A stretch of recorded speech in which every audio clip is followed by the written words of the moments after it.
good evening, and welcome to the Rush this evening. It is Friday. We want to say thank you very much for joining us, wherever you're joining us from internationally in the region, right here in Ghana. My name is Randolph Pritchlow. I want to say thank you again for joining the Rush business. Folks, today is Friday. You know, it is Friday, and we deal with the economy here on the Rush business, folks. As you may notice, we've added a word. You've added a word to the name of our program because we are going to be following the money, so to speak, here on the Rush Fridays and Tuesdays. We are going to be following the money. Welcome to those persons joining us internationally in the region, right here in Guyana. Let us know where you're joining us from in the comments section. And you know, we like to start the program the right way, folks. You know, we say we like to unpack on the Rush, but we're going to be following the money. We are going to be following the money, folks. Right, so we want to say thank you very much to those persons joining us. Let's go. Right.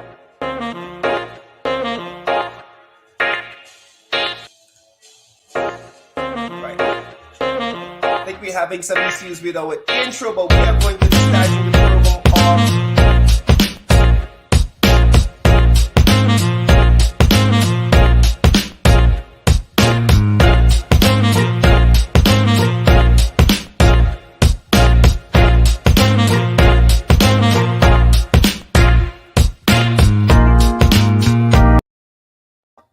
Right, we are here. We are live. It is Friday, folks. It is Friday, and we are ready to go. Thank you very much to those persons joining us. Let us see where you're joining us from. Of course, we'd like to give you a shout outs. Thank you very much, Los Angeles, California. Thank you very much for being a part of the program. Maryland, London, Antigua is in the house. Pleasant good evening to you in Queens. Good evening, good evening. Happy weekend. Yes, it's the start of the weekend, folks. Let us know where you're joining us from. Remember, you can share the live stream. You can share the live stream as you come in. Just a bit of housekeeping, folks. As I would have mentioned at the top of the program, the show, as you can see, just above my head here, right here, over here, it says The Rush Business. And we are going to be following the money, folks. We are going to be following the money. You know, if you look at this program, you know, on Fridays, we normally have young economist Elson Lowe on, and we talk business, we talk your pocket, we talk money. We want to know what is happening. You want to know what is happening with your money, and we are going to be talking about that. The Rush is going to be primarily focusing on that, of course, folks. We want to ensure that you know what is happening with your money. Ohio is in the house. Thank you very much, folks. We're going to be talking about the fallout, the local content fallout. We're going to be talking about the skyrocketing prices at the markets. We're also going to be talking about oil. We're going to be talking about the billions of dollars that are being pumped into the Ministry of Housing. We're going to have former Minister of Housing, Annette Ferguson, the Honorable Member of Parliament, joining us. She recently put out a statement dealing with the billions of dollars allocated for housing. And we want to know where the money gone. What is happening, folks? What is happening with the money? We're also going to be joined by Elson Lowe as we unpack and we follow the money as it relates to all of these issues. Because, of course, you see more and more oil being discovered, more and more deals being signed. We hear all of these billions of dollars. Every time you open the Ghana Chronicle, you hear billions of dollars being allocated to this, billions of dollars in the bank in terms of oil, but Guyanese can't go to the shop and buy anything. They can't afford planting. Right? So we are going to be unpacking those issues. And of course, we also want to touch on the topic of the public servants. Last week, or is it early in this week, on Tuesday, I tore into the Public Service Union for their lackluster behavior as it relates to this, the increases that the public servants got. Now, the issue that we want to address tonight is one that was brought up by Minister Tabitha Sarabu-Hali when she was Minister of Public Service. Public servants have to wait up to sometimes 6 months, minimum 3 months before you're given your first salary. And that is an issue that she brought up recently in Parliament. and she spoke to a motion that she brought, and of course it was denied. And so we want to tackle that. I'm hoping to get her on the program. I know she is not available at the moment. We're hoping before the end of the program, we have her on the program to talk about that. These and other issues we will be addressing. But before we get into that, folks, West Front Road, thank you very much for tuning in. Meadowbrook, thank you very much as usual. Always locked in, Meadowbrook. We want you to share the live stream, folks. Don't forget, it's a simple act. Share the live stream as you come in. That's all we ask of you here, to share the live stream. Folks, let's jump right in. Let's start to follow the money. I want to deal with a particular issue first. And this issue has been in the news. And at the other end of this video, we will bring in Mr. Elson Lowe, who will help us to unpack and follow the money. Let's talk about what has happened with the local content debacle, controversy, whatever you want to call it. And let's bring you up to speed via this report from a news source and our friends over there at News Source, Gordon Mosley. Let's listen to this, and on the other end of this, we'll have some discussions. As we want to know what is happening with this issue. Well, there is concern by a regional private sector organization that Guyana's recently passed local content legislation for the oil and gas industry violates the CARICOM treaty that Guyana has signed on to. Several regional businesses and organizations intend to approach the Guyana government and CARICOM on the issue through the CARICOM private sector organization.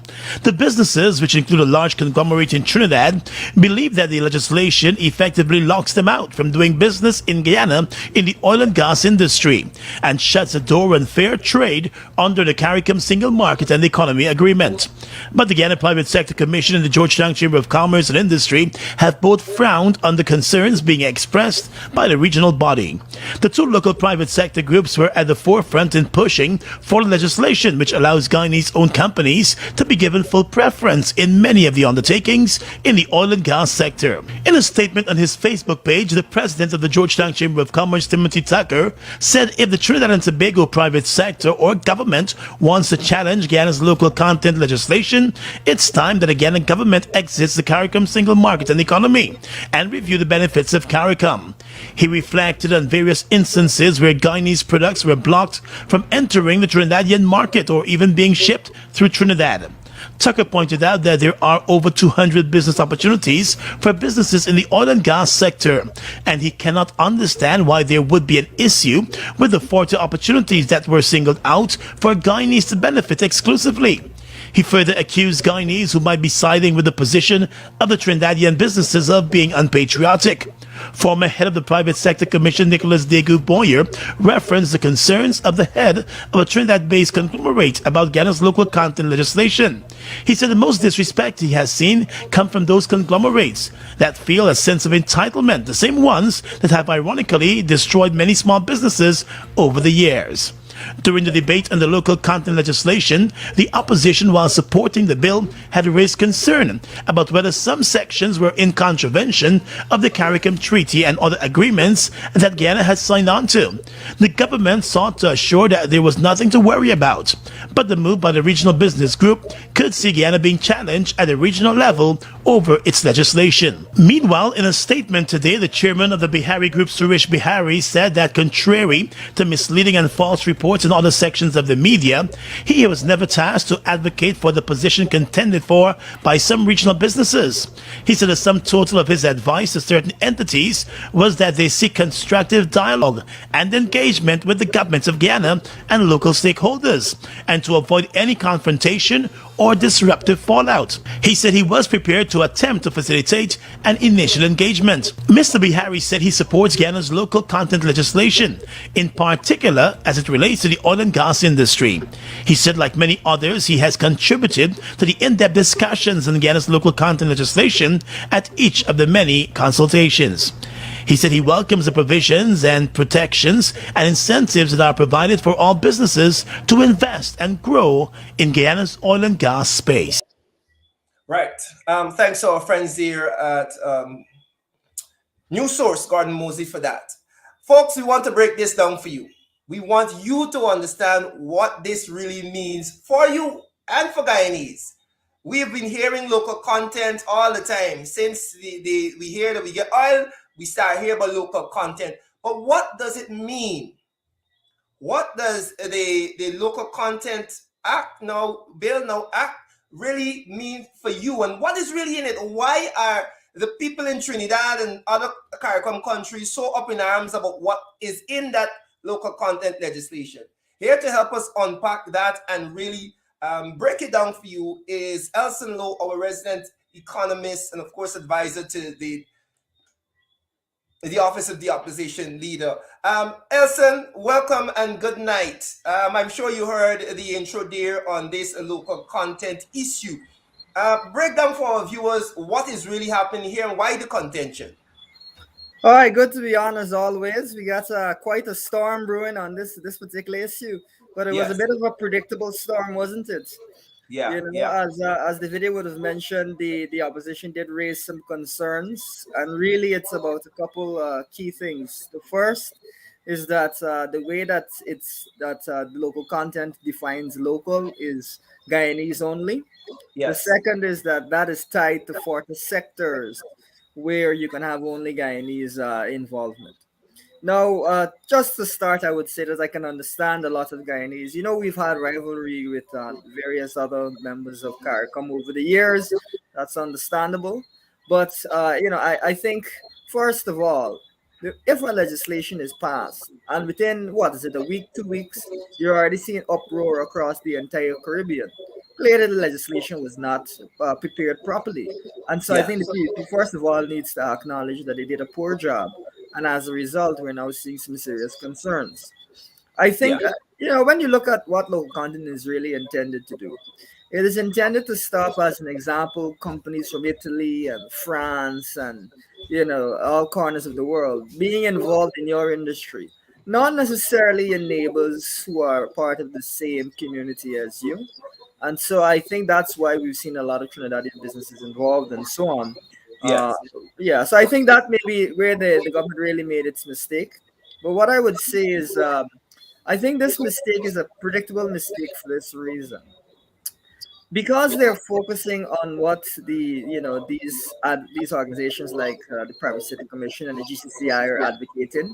They of course spent a lot of time debating and working on that legislation and speaking to the government. I think they are neglecting that when it comes to local content, it's really about building local capacity so that local firms and people can be employed in the industry, not necessarily about mandating that X must be for local industries and so on and so forth. Right? It's about getting that process going. And I think in the haste to carve out to carve out opportunities for some of their supporters and so on, Yeah. they have actually overdone it. And that's Well, why you're seeing this conflict. for the average viewer, Elson, because we hear this talk about local content.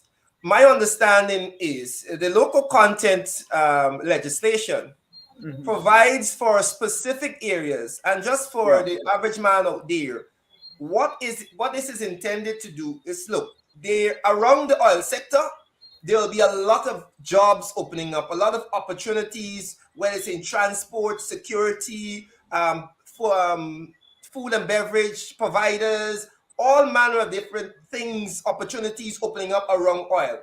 What the local content legislation seeks to do is to say, okay, these 40 areas here, we need at least 90% of Guyanese providing these things. These area where there be security services, for example, providing security services for the people in the oil industry.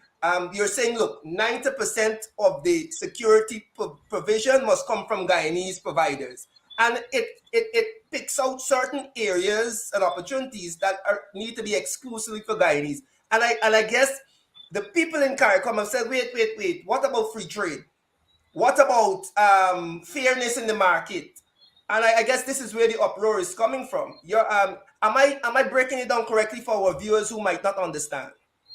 Yes, I think that's quite correct. What Mhm. about free trade? What about the CSME, Caribbean Single Market and Economy? Yes. Right? That's what allows us to do business freely with Trinidad and Jamaica and so on, and allows them to do business freely here as Mhm. well. And you're hearing calls now to pull out of that arrangement and even to pull out of CARICOM, Yeah, which obviously would pose some serious challenges to big businesses like Banks DH and so on that do business in other parts of the Caribbean.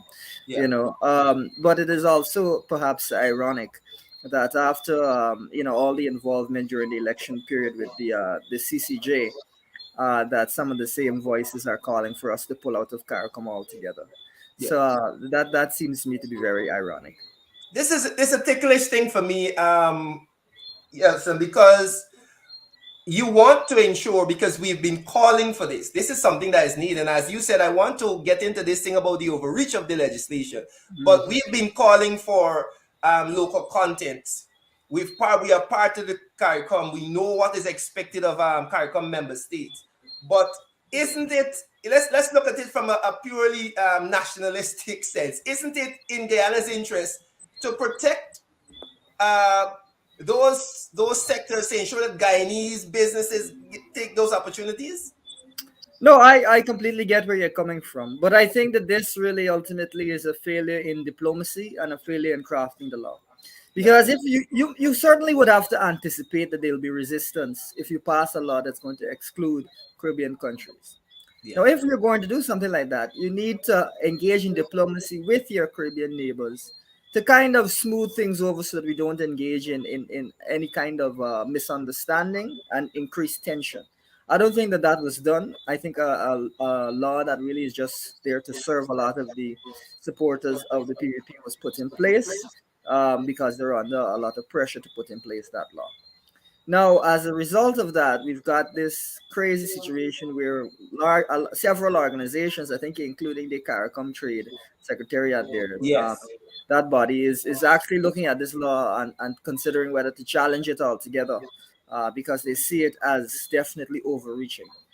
So, but I think ultimately the law really was supposed to prevent Italian and French and US companies from monopolizing the local industry, not necessarily the Trinidadian and so on companies. It has you, now gone to excluding Trinidadian companies. I think they're the primary ones because remember they have an oil and gas industry altogether yeah, already. And so I think that's where the real tension is. But if this was going to be the tension all along, it needed to be dealt with much better by the PVP. Otherwise, there was obviously going to be a conflict. So I think it's a real failure of diplomacy and a failure in crafting the law. I think that's 100% the case. But the other side of the coin now is we have had complaints about the lack of enforcement of the CSME, of these regulations, which are supposed to allow Guyanese to trade freely in other countries in the Caribbean. I've been hearing this for many years now, and there are many examples. One of the most prominent is Trinidad not allowing people to import honey. I'm right. seeing, I'm seeing things about concrete and so on. So we can also, from that perspective, negotiate with those governments to ensure that all these barriers we've faced are removed. And if they're not removed, well, then you have another problem. Yeah. That's something that you brought up, because in speaking to some people who do business in the region, they say that a lot of these territories are very insular when it comes to products coming into their country. Guyana seems to have a very open policy.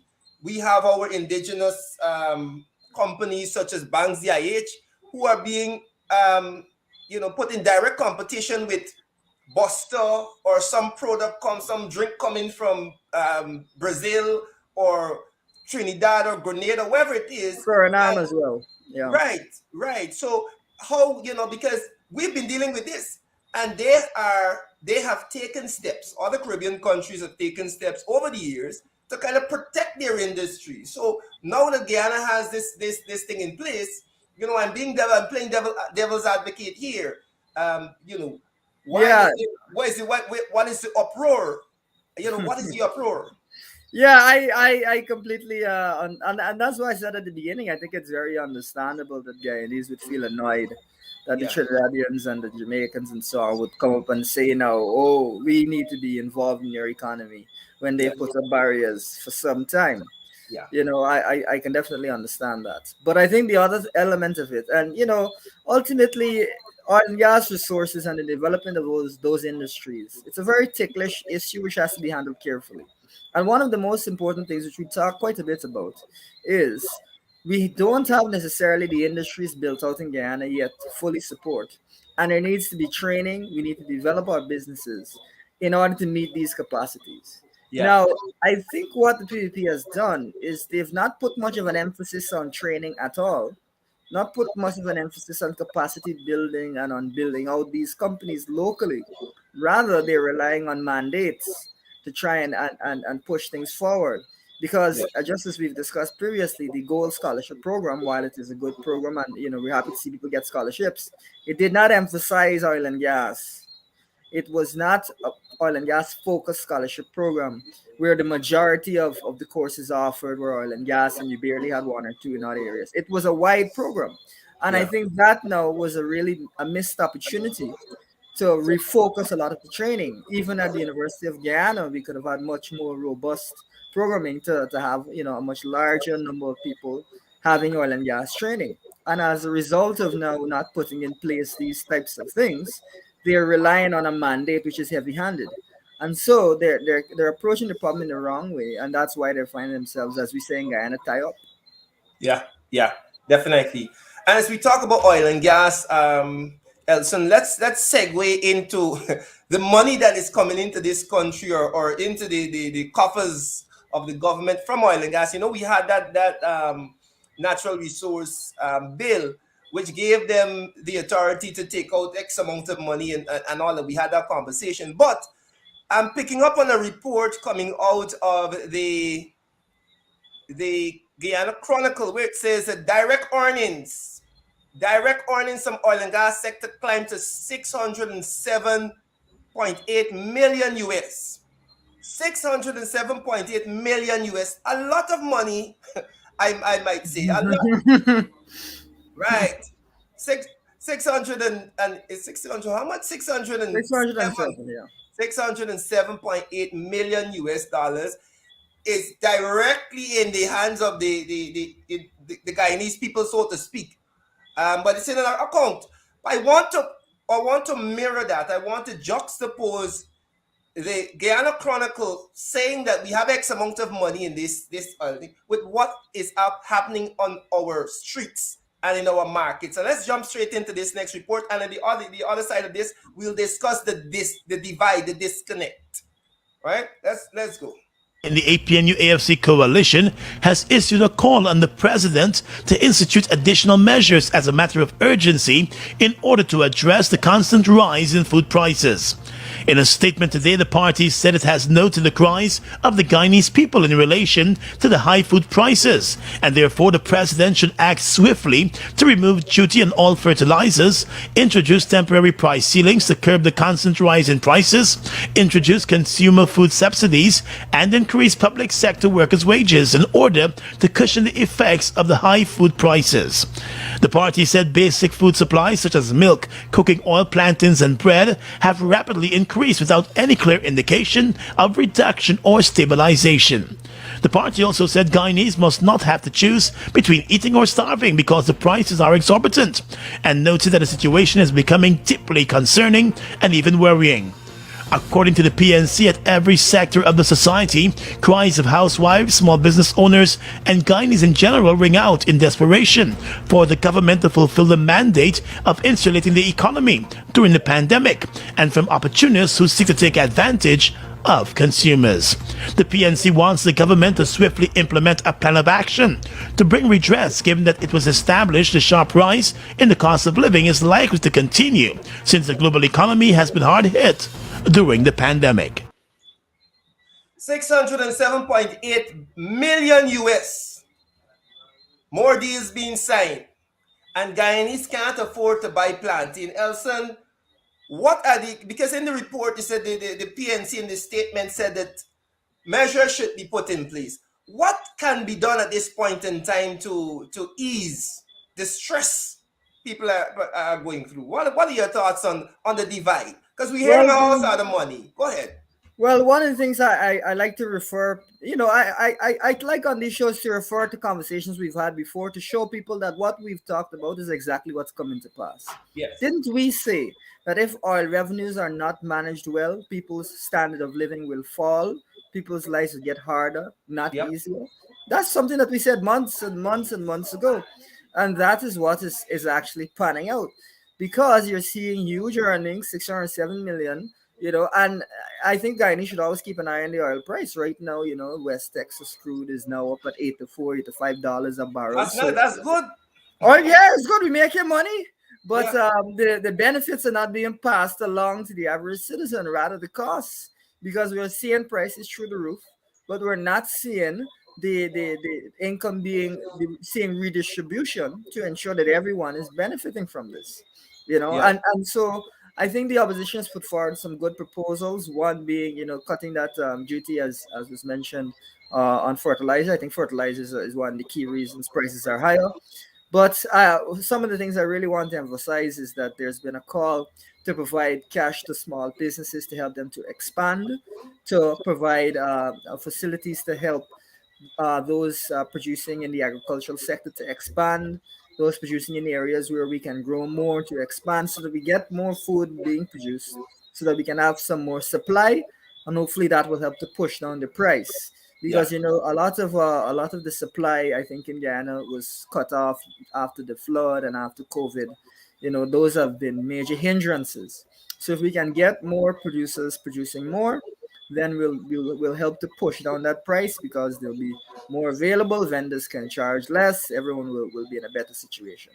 So I think the opposition has put forward, I think the PNC rather has put forward some good, strong suggestions. I think the opposition more broadly has put forward some good suggestions, and I think that those really need to be followed, because this idea of just ignoring the problem, which is largely what the PVP has done thus far, is not going to be effective. Yeah. And it's going to persist, because the pandemic unfortunately has persisted internationally. So we can't just pretend that it's not going to be a problem. We have to try and find ways, especially when it comes to the things that people need every day, the basic food items. We have Yeah. to try and find a way to do better, and that's one area. But there's other areas that I think are increasingly coming to light. I was discussing with some young people recently. I'm seeing properties listed, 120,000 for a one bedroom. 120,000 for a one bedroom. People Yep. who can afford those types of things, And we don't even need to go to that. I mean, I'm following some comments in the comment section. Ms. Duncan says 300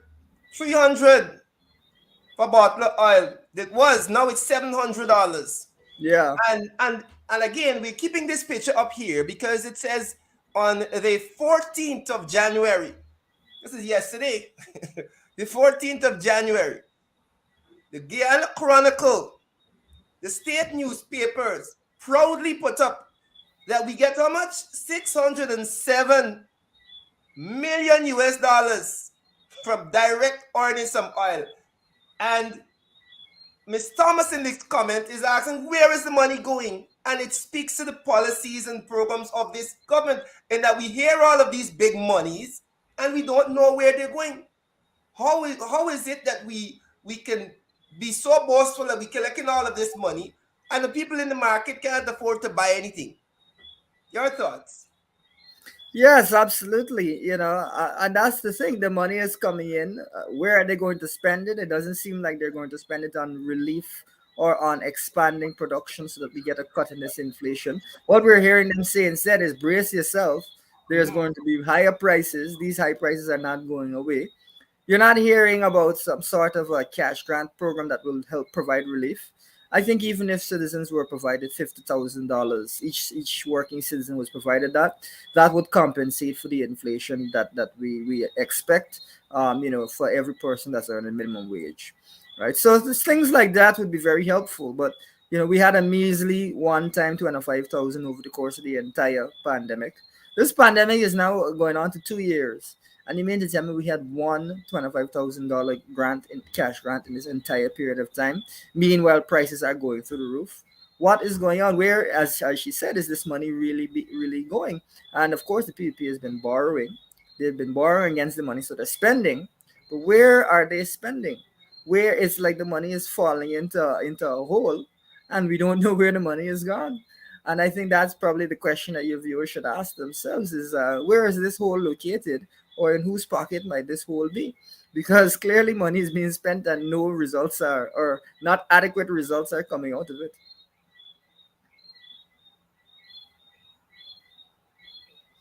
Sorry about that. There's a video on social media with the crab man saying things real hard, things double, you know, things tight as Sheridan said. And this is it's very interesting because as we following what is happening, um, as you said, what you're suggesting there is cash transfer. These cash transfer essentially cash transfer, and there's a lot of controversy surrounding this Mm. idea of cash transfers as an economic policy, so to speak, as something that you should use to alleviate poverty. But I am more and more, because I wasn't in favor of cash transfers. I was one of those persons who were a little skeptical about it. But I believe that there is value, especially to ease what is happening in terms of the struggles of people. If you're not going to raise their salary, you best you give them some cash transfers. And there was a talk earlier about $1 million to each family, and I believe that cash transfers are something that we need to look at, especially in a small country, a small population where you can afford it. Your thoughts on that? Well, I'll make 2 points. I want to start on this planting issue because I think there's an important point in there. Yeah, I think the reason that people are crying out about planting is that planting is one of the last places that poor people could go that was still cheap. One of the yeah. last staple foods that you could go and get, where you'd be able to feed your family, because the price was still reasonable. And so it's like the last place that people had to hide from this high inflation that is gone, and now you're left with nowhere to run. You have to face these high prices. I think that's one of the real reasons that people were crying out about what was going on with planting. That's the first thing. The second thing is cash transfers. I think is something where if you're specific and if you're very organized, I think you can do them quite effectively. Obviously, during an emergency situation like we're facing with the pandemic, you can have cash transfers to facilitate easing and providing relief in an efficient manner. We haven't seen the people provide relief in an efficient manner because their cash transfers took, nearly a year for some people, and some people still have not received their cash transfer. That's the original 25,000. They got a pink slip, but they didn't get anything after that. So it has to be done in an efficient manner, but it can have a real positive effect. I think really the most important thing is that you have a lot of structure because you don't want the program to kind of run away from you, get away from you. And it's obviously very difficult to remove those types of programs if you put them in place. So once you have the right structure, I think they can be quite useful. And of course, this is one of those circumstances where it's an emergency. And so in this circumstance, I'm quite happy with that. As I've mentioned, easily if you provide a $50,000 cash grant to every working individual, that should compensate them for the inflation that they've seen based off of of the minimum wage, and so that is something that is easy to do and should be done. Not this one time 25,000 and 2 years of pandemic. This 25,000 is supposed to last you for 2 years of pandemic. Is that really Apparently, what you're being told? apparently, 2 years of pandemic is supposed to 25,000 supposed to be, you're supposed to spend about $20 a day. Apparently, um, Elson, I want you to stick around because we want to segue into more money issues. More money issues. The Ministry of Housing. And I'm going to invite now former Minister of Housing and Member of Parliament, the Honorable Annette Ferguson, to the program because she recently put out a statement highlighting. I don't know if you saw that release. The billions of dollars that were allocated to the Ministry of Housing, and the question is like people are asking in the comment section, where is this money going?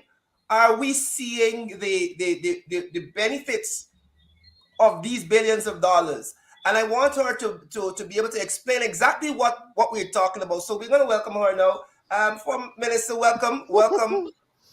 Thank you very much, Randy, for having me on your program this evening. To my brother, comrade, and friend, Elson Lowe, a pleasant evening. But most importantly, to you, to your viewers and listeners here home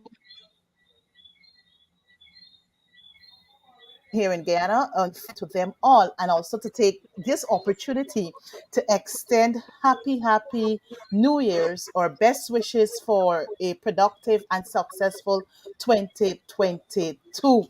Yeah. Randy, this is the year, during this month here, it's more like fasting and praying, Yeah. so my church is involved in that. But I don't mind sparing you, a few minutes to I, appear for us to, we're happy. address some of the national issues, right? So I took some Right. time out from my, spiritual activity just to be here this evening.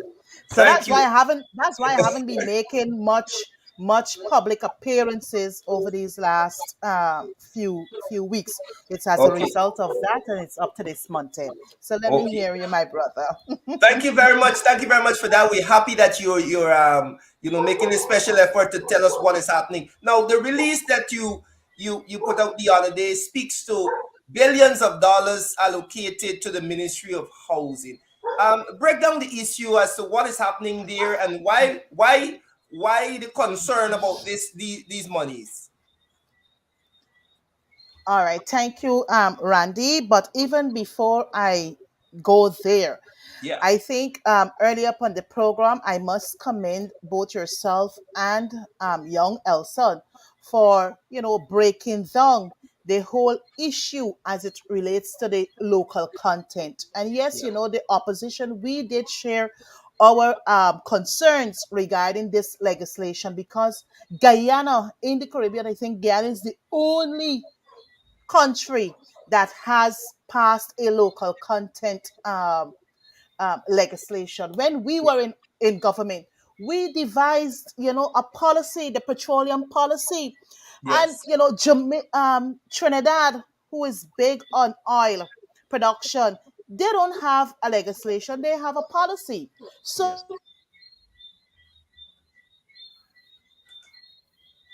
Too, they with them, what is contained in our policy. They beat upon us, they call it all kind of thing. It's a magazine and all manner of thing. But anyway, I would leave that for later. Yeah. But indeed, the monies that are being filtered through the Ministry of Housing, more particularly the Central Housing and Planning Authority, I have some major concerns.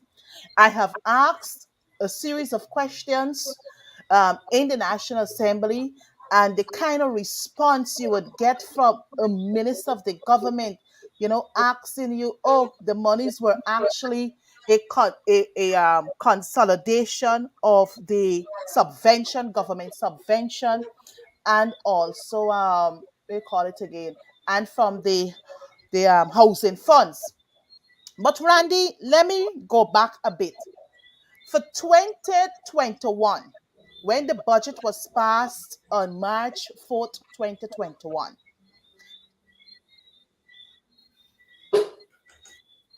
$6 billion approved. Then they sought a supplementary provision in June of 2021, 2.8 billion and change, give a total of 8.8 billion Guyana dollars. But what struck me is that in the month of March, when we approved the $6 billion on the 4th of March, on the 16th of March, you had contracts in excess of $13.9 billion being signed. Now, if you only receive $6 billion, how come you signing contracts for 13.9 billion? I Hmm. asked the question, where the 7.9 in shortfall coming from? And Wow. that is when the minister gonna give a response that, well, look, hey,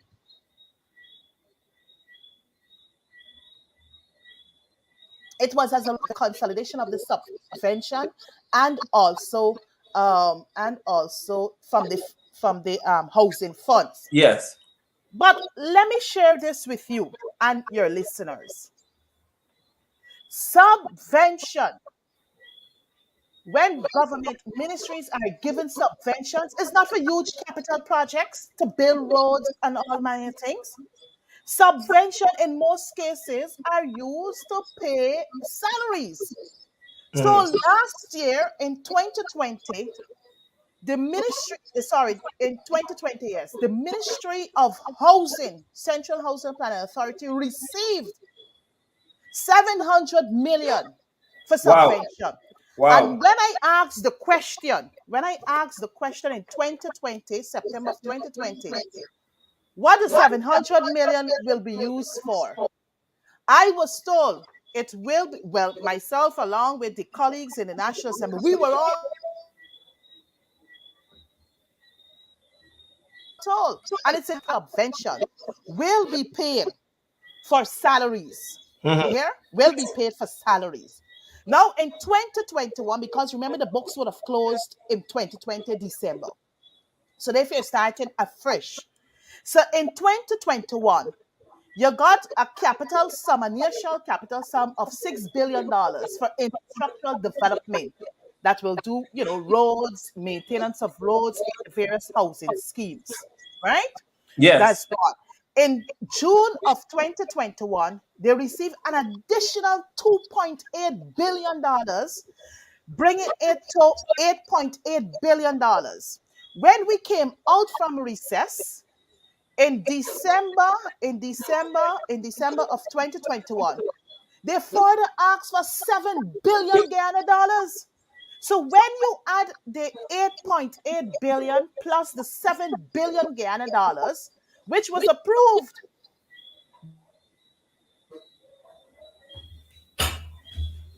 days before, it now gives them a total sum of close to 16 billion Ghana dollars Yeah. the housing ministry would have received. Now So, here what is mhm. my concern. Yes.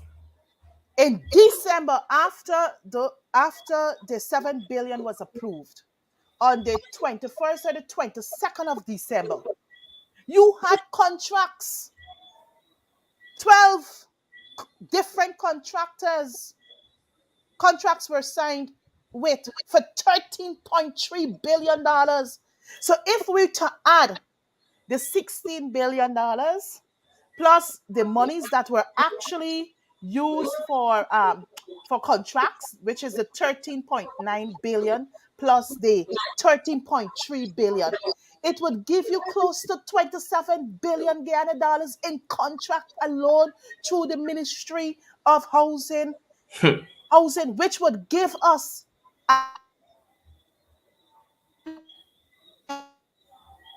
excess of where the $11 billion come from. Where? That's the question. That's the question that we want to answer. And I mean, people in the comment sections are asking the same thing. Where is the money?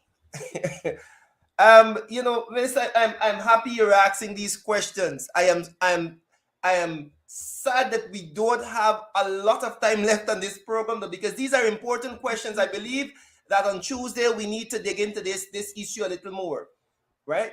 Mhm.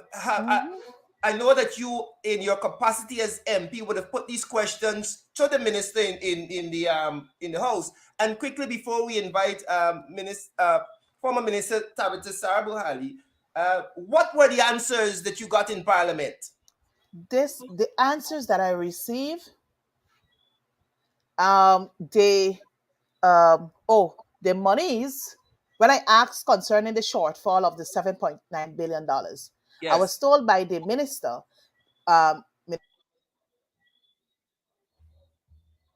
this is Mr. Mr. Cole. Colin Crowell, government Yeah. subvention, yeah, the consolidation of the government subvention and from the housing funds. But for the year 2021, the Mm-hmm. government subvention, the monies that the Ministry of the Central Housing and Planning Authority would have received, according to the estimates for Mm-hmm. 2021, on page 853, they received. Remember, I told you about the 700 million they got in 2000 in Yes. 2020, but they received 1.2 billion, 1.254187 billion dollars for subvention, which went to employment costs, wages and salaries, overhead expenditure. So how can you say to me that the shortfall you Yeah, I think we got the have shortfall for with? I have a concern with that. yeah. And let me say, Minister, again, I'm happy for you to highlight this issue. And I'm inviting you again on Tuesday because we will have to make some way for Share Dunk. But on Tuesday, we want to dig into some, and hopefully by Tuesday, the government would have heard of this and they might put out some information. But quickly before we go, do not go anywhere. I want to invite former Minister of Public Service because there's an issue. There's a real big issue that we need to talk about before the end of the show, right? So welcome, Tabitha, the Honorable Shadow Minister of Public Service and former Minister of Public Service, Member of Parliament, Tabitha Sarbo. Tabitha, today you spoke about an issue that I wanted to apprise our viewers with very quickly. And guys, you can weigh in, Elson and Minister, former Minister Ferguson, you can weigh in on this too. Public servants, and I know many public servants are watching, who would have started their jobs January, gotta wait till March before they collect money. This is a big problem that has been existing. I know you brought it up whilst in government, and you spoke today about a motion brought to Parliament. What is being done about it, MP? Good evening to you. Good evening to your listeners. Good evening, MB Ferguson. Good evening, Elson Lowe. How are you guys doing? Great. Well, it's interesting, the dynamics and what is actually the statement from the speaker. I found it to be quite hilarious. So let me give you the backdrop. As persons may or may not be aware, the public service has an ongoing issue where persons get hired, but they, for some reason or the other, they take a while before they can get their first paycheck. And so sometimes they wait 3 months. I spoke with somebody not too long ago who had to wait 6 months before they received their first paycheck. Of course, they would have gotten their whole 6 months salary. But the reality is that the public servant would had to spend 6 months going to a job before they got their first paycheck. And that is something that we believe needed to be stopped. When I became minister in 2019, as I said in the earlier, I attempted to deal with it. We were trying to find ways to correct it. I spoke with the Finance Secretary and Ministry of Finance, the Public Service Commission, and the personnel at Public Service Ministry to try and get a hold of what really the bottlenecks were so that we could ensure that this thing did not continue. But today I'm still getting information from persons where it's a case that they're being told when they get on the job that they will have to wait 3 months before they get their first salary. Now this is uncalled. It's unheard of throughout the public service in all other countries. It's something that should not be allowed to continue. And so I decided to just send a motion to Parliament, basically asking the National Assembly to advise the government to change the system that they currently have to ensure that persons don't have to wait more than a month after resuming duties before they can get their first paycheck.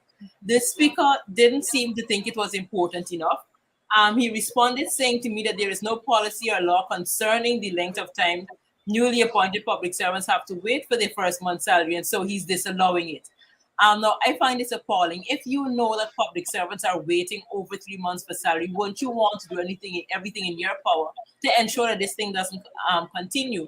But according to the speaker, it's not important enough. Looking after public service is not important in the eye to the speaker, and so he has disallowed the motion. I responded to this letter, and I'm awaiting some feedback from him because I asked him to clarify the statement. As far as I know, Annette, you could probably say where I'm wrong.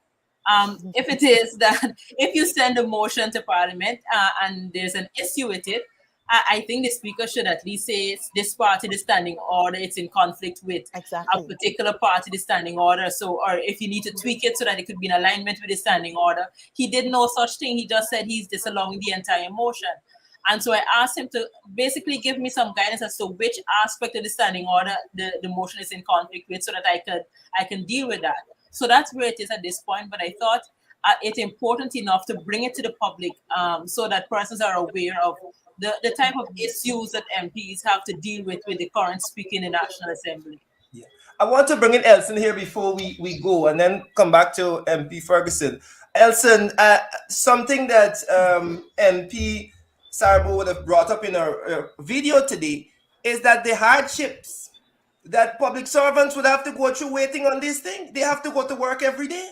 You know, as you know, how does that affect the average man who is applying for a job in the public service? What are your thoughts on this quickly? Well, I think it's a basic example of a bad policy within the public servants of bad practice. And I think it's very obvious that it will now dissuade people, it will push people away from being a part of public service because you're thinking to yourself right off the bat that I'm going to have to figure out how I'm going to make ends meet for several months on end, as many as 6 months, which I think we can all agree is a long time to be trying to make ends meet, whether it's from savings or relying on your family. This is incredibly inconsiderate. And I think in many other countries, as the Honorable MP has indicated, it is not present, but that's because it's not acceptable. And so I think the speaker, saying that it's not important is a bit callous in my humble opinion. And I hope that he'll reconsider because I think obviously that it affects a lot of people in many ways. Yeah. There are people, somebody in the comments saying that a nurse waiting 9 months to get your salary. When I started teaching, I waited 6 months. 6 months to get some money. I often wonder whether or not this is something that is in writing. Minister, could you say? Anyone of the minister? But that's the first thing I did when I heard of it. I asked the staff to check to see if there's any policy, anything in writing that says that this should be. And there's nothing in policy. There's nothing in writing that says that you have to wait 3 months or more. But it's a case almost as if there's a level of uncaring, if that's such a word, uncaringness, if such a word like that, right? And persons don't seem to be interested in in moving with some amount of Alacrity. alacrity in where these things are concerned. And so you come to work and you just hoping that one day they would remember you and give you your salary at month end. And so I think this is something that needs to stop. We got into office in 2050. We met it there, and when I raised it as a major issue, there was an outpouring from so many public servants who said they had to go through the exact same thing, and they know that it's something that should be stopped. And I don't think in 2021, oil economy and all of those lovely things that you hear from the World Bank and everything about how lovely we are going to be, that our public servants have to wait for 3 months to get their first paycheck. I think it's something that needs to stop. I think if the speaker doesn't think it's important enough, I'm planning to write from the ILO right down on the matter because I think it's an important enough matter to be and that should be dealt with some amount of urgency. Yeah. Yeah. On that note, I bring MP Ferguson in to weigh in on that issue and also to wrap up by telling us what are the next steps in terms of the issue over at Ministry of Housing.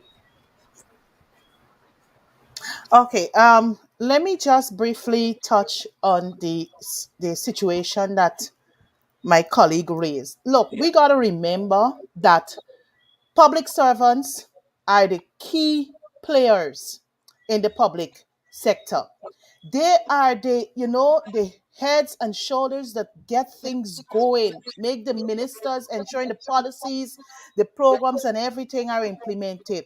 And as a result of that, this is something that should be corrected. We don't know why, in the first place, it was being allowed. So I trust that the speaker will use his good office and see the motion for what it is. It is to correct a wrong. It is people who are working day in, day out without being paid a monthly salary, have to wait till months before they can receive it. Recently is that the speaker, even in my case, I submitted several questions to the National Assembly. And in most cases, I don't see anything wrong with this with the questions, but he has disallowed the questions because of some particular, whether it's clause 21A or B in the standing order.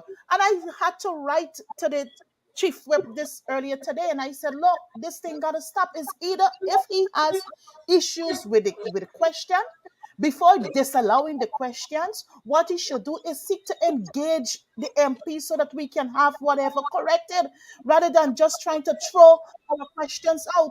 The Parliament is where we go to defend and to represent our constituencies, and by right, our voices must be heard. And if we got concerns, we got to speak for the people. We have to speak for the people. Yeah. MP? With regards to the housing, I would want to say, is that I have raised the questions to the minister again. Earlier today, I sent off a few questions. So the very questions that you have seen in the press statement, those questions are now put to the minister, and I trust that he would see it fit and provide proper and accurate answers as it relates to the questions, because at the end of the day, this is taxpayers' money, and we Yeah. got to know how the monies are being accounted for. So that's what I would wish to say on this particular statement at this Right. time. Thanks. Elson, any final words as we wrap up before we end with MP Ali? Yes, absolutely. So as we head into the new year, we're hearing that citizens must brace themselves for higher prices, must brace themselves for having to pay through the nose for basic food items. I want citizens to pay close attention. I know they'll pay close attention to this space because it is not acceptable that people's lives are getting worse while the country, according to international organizations, is going to be the fastest growing in the entire world. We must call attention to inequality in this country. We must call attention to the need for Guyanese to live just a basic life. And as it's going in the direction that things are going, people's lives are getting worse, people's lives are getting more difficult, and this is not going to be acceptable. So I want Guyanese to keep their eye on the administration in that regard and to continue to pile pressure on them to do the right thing. Several solutions have been proposed by the PNC and by the opposition more broadly. We need to see some of these solutions implemented, and we need a proper strategic plan as to how to combat this inflation and help to improve Guyanese's lives. It's not enough to just have good numbers. We must see progress and development in people's lives in tangible ways, not the opposite. Right. MP Sarbul Hali, as we wrap up, I know I'm extremely happy that you brought this issue up again with the public servants. I mean, I have my own grievance with the public service union. I will deal with another day. But your final thoughts as we close our program this evening? Okay. Yes. Well, thank you again for having me on a short notice. Yeah. I think for public servants, yes, there may be issues with the union, which we'll get into at a different point. But I would like public servants to know that as the shadow minister of public service, that if you reach out to me, I can assist as much as I am able to in your issues, especially as it relates to representation. I think what would help in going forward where this particular issue is concerned is if persons are willing to send me their information stating when they would have joined the public service and how long they would have waited before they got their first paycheck would be a big help to pushing the case and ensuring that it stops. Even if the government goes slow on it, if it is that we can get the International Labour Organization and other institutions that deal with workers' rights on board where this is concerned, we could probably get the government to move in the right direction where this is concerned. So reach out to me, let me know, and we can see how we can work together to stop this, what I would consider an absurdity in the public service. Right. Thank you very much to everyone who joined the program today. Thank you very much to Elson. Thank you very much to Minister, former Minister Ferguson MP, and former Minister Tabitha Sarbo Haley, also MP. Guys, we want to say thank you very much for joining the program. Don't be strangers to the program. I know Elson is here. Elson is a permanent staff right now at the Rush. Of course, we'll be calling on you again as we examine these issues that affect the pockets of the average Guyanese. Thank you very much for joining. You're welcome. Good night. You're welcome. Bye-bye. Good night. Right. Folks, That was our program for this evening. We want to say thank you very much to our panel for joining and sharing the information. On Tuesday, we'll be back. Definitely be back on Tuesday, following the money here on The Rush Business as we unpack all of the issues that affect you and your pockets and your family's pockets. My name is Randolph Critchell. As I usually say, folks, let's continue to work together for national development. Do enjoy the rest of the evening and stay tuned for Sherry Duncan in the ring.